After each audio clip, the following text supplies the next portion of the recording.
podcast Obsesif obrolan seputar ilmu pendidikan episode 2 bersama saya Dea Alfia Kusuma dari Program Studi Bimbingan Konseling Fakultas Keguruan dan Ilmu Pendidikan Universitas Tanjung Pinang Pontianak.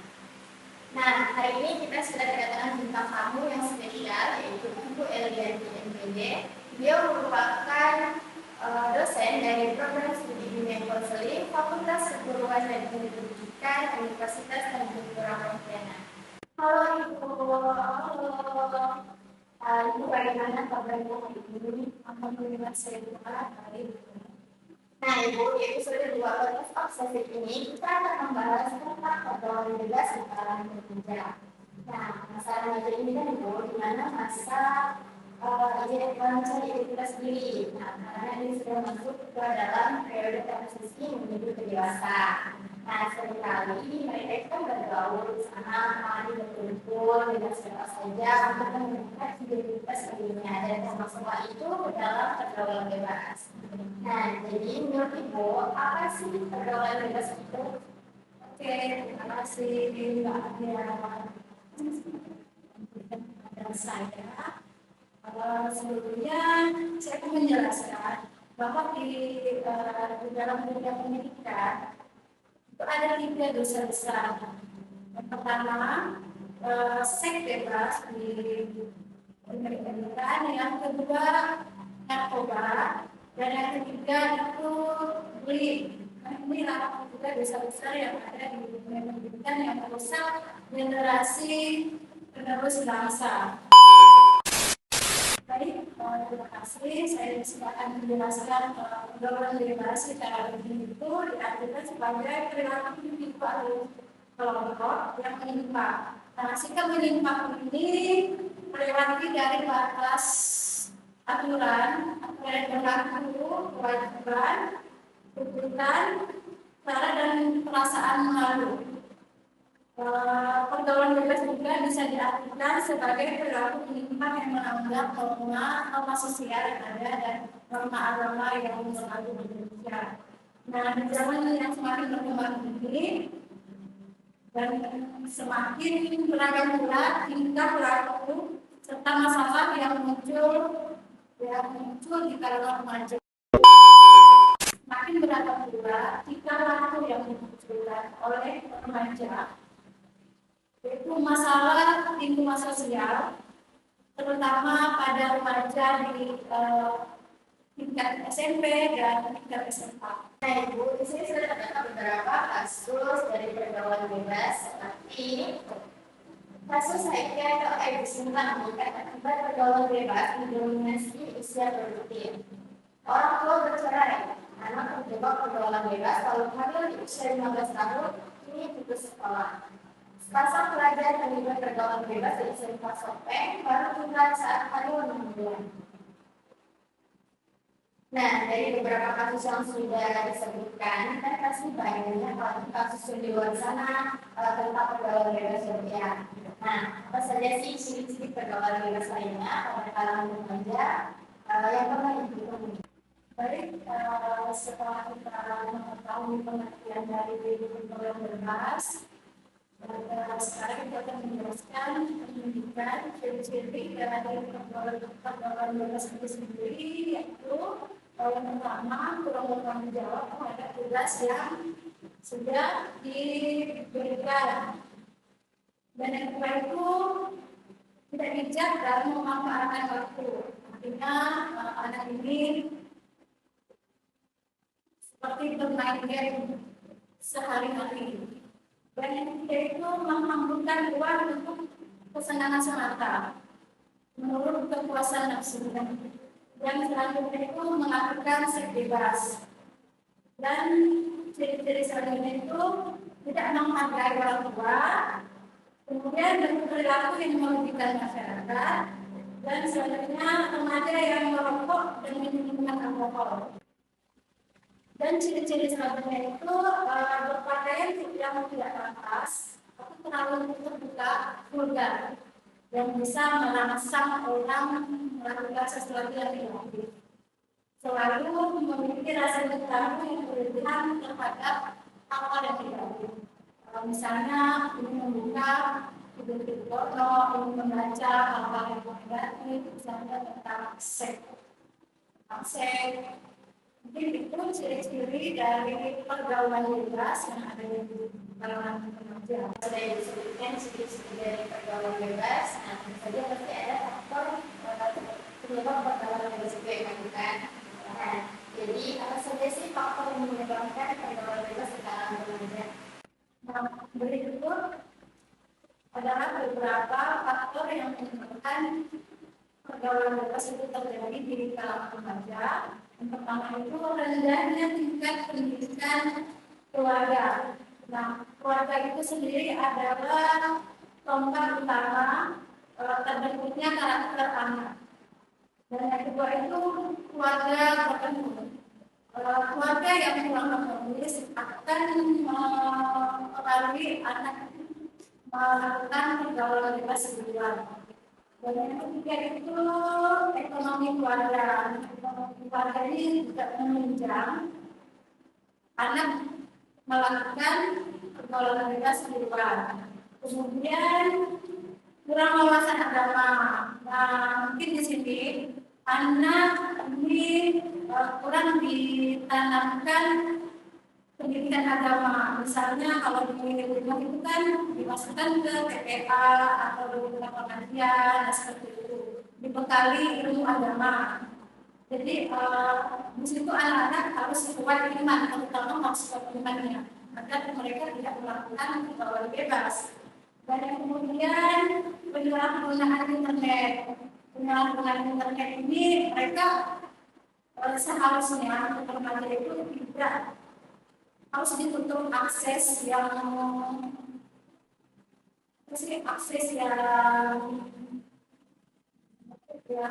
link negatif seperti share video-video porno. Yang keenam, faktor lingkungan. Ada sebuah pepatah yang mengatakan, jika kamu bergaul dengan tukang minyak wangi, maka kamu akan bergaul wangi. Nah, jika kamu bergaul dengan orang yang menjual minyak tanah, kamu akan bergaul minyak tanah. Intinya, kondisi lingkungan yang baik akan mempengaruhi perilaku anak remaja. Contohnya dari faktor lingkungan. Kemudian kontrol diri. Nah, kontrol diri di sini, anak itu harus bisa membedakan mana yang baik, mana yang benar, mana yang boleh dilakukan, dan mana yang tidak boleh dilakukan. Dan yang selanjutnya itu gaya hidup. Nah, pada zaman era digital ini, banyak anak-anak remaja itu meniru gaya hidup seperti contohnya ya, Korea, gaya lama Korea. Faktor gaya hidup ini pada masa remaja, anak-anak itu masih labil. Nah, mereka itu lebih cenderung mencontoh atau mengikuti gaya yang tidak baru. Contohnya seperti gaya orang luar, gaya berkelatan, seperti film Korea. Jadi apa yang ditonton itu diikuti. Dan itulah contoh gaya hidup. Nah, inilah faktor yang bisa menyebabkan anak itu melakukan pergaulan bebas.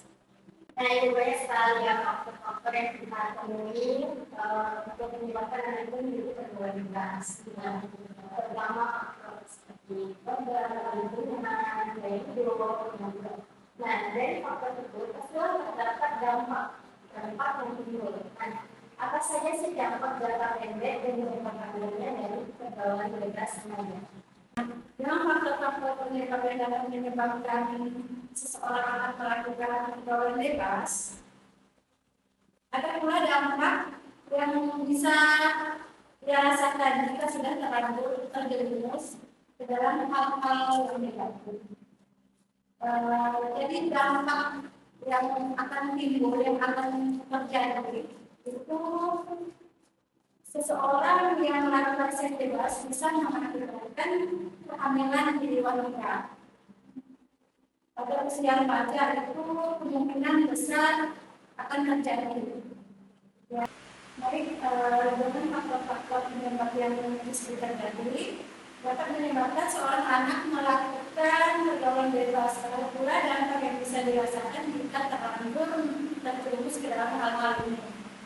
Berikut adalah dampak yang timbul atau yang terjadi pada pergaulan bebas. Yang kedua itu, seorang yang melakukan seks bebas bisa mengakibatkan kehamilan di luar nikah. Itu salah satu dampak pergaulan bebas. Dan yang kedua, remaja yang mencoba mengkonsumsi narkoba itu mencoba-coba. Dan yang ketiga itu meningkatkan risiko kriminalitas. Artinya anak bisa nekat melakukan kejahatan seperti mencuri, merampok, dan seperti itu. Kemudian remaja yang sudah terlibat dalam pergaulan bebas dan memiliki perilaku yang menentang biasanya tidak mempunyai kepercayaan diri yang cukup untuk berhubungan baik dengan orang lain atau dengan teman sekalian. Nah, selanjutnya dampak yang terjadi di dalam pergaulan bebas ini bisa mengganggu waktu belajar siswa dan akhirnya prestasi mereka bisa menurun. Kita benar sekali ya dampaknya, pertama menimbulkan kegembiraan. Nah, terus situ kan pasti ada pergaulan secara positif dan negatif. Nah, seperti apa sih pergaulan secara positif dan negatif? Nah, untuk membedakan antara pergaulan bebas dan pergaulan bebas dalam pengajaran sehat dan juga sekolah, itu pergaulan bebas di mana di sini individu atau remaja berinteraksi secara sehat baik jasmani dan rohani. Nah, sedangkan pergaulan bebas yang tidak sehat itu akan menimbulkan resiko. Dan seperti tadi kita contohkan, itu bisa berdampak negatif bagi dirinya, bisa menyebabkan kehamilan, putus sekolah, terus tidak diterima di lingkungan masyarakat, tidak diterima di lingkungan sekolah, seperti itu. Dampak pergaulan negatif dan pergaulan sehat positif. Mungkin boleh dulu kayaknya. Ya, terima kasih Mbak Dila. Ya, Mbak Dila sih.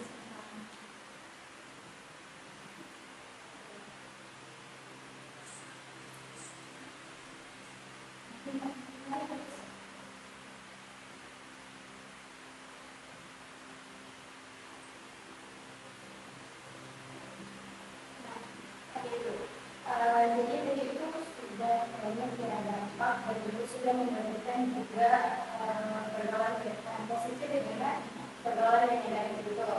Nah, kalau misalnya dalam bergaul itu kan pasti kita bersama dengan teman, saya seperti itu kan.